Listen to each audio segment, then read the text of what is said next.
The total space of Vajrasattva, week 33. Here there is no mention of something to accomplish by means of resolute, forceful conduct, but it is deemed that by possessing the A and the Pa, the bliss of magic illusion arises. Even if we obtain the supreme realization, being totally in our real state, we have no attachment to it.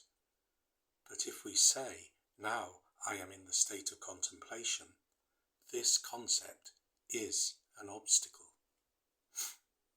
There is nothing to sacrifice for producing our merits or purify our negativity. Relatively, we do purification because we have the concepts of positive and negative, but in the state of contemplation we are beyond that.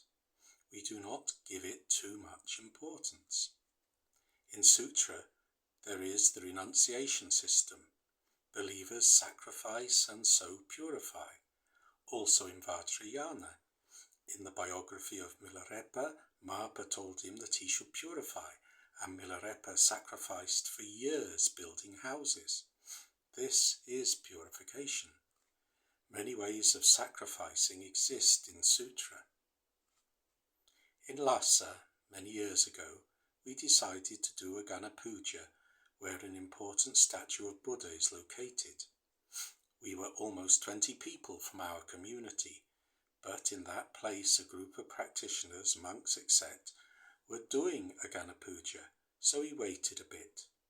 Nearby we saw a teacher sitting high up, and with other people he was chanting an invocation to Buddha from the Bodhacharya Vatara by Shantideva. Apparently the main monk was holding a butter lamp. Then I discovered it was not a butter lamp. He was offering his finger on fire. I was very surprised. I did not have any idea that someone can do that. Later I asked people, how can he burn his finger just like a butter lamp, and someone told me there exists a system for doing it.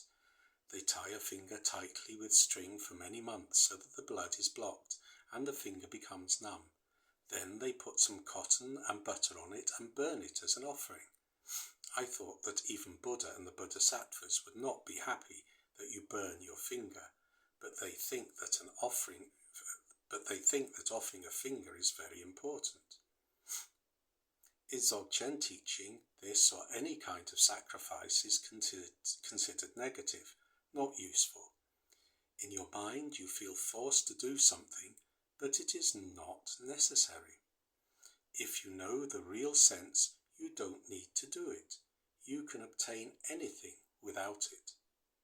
In Vajrayana, there is the attitude that if you have a problem, you should recite a specific mantra.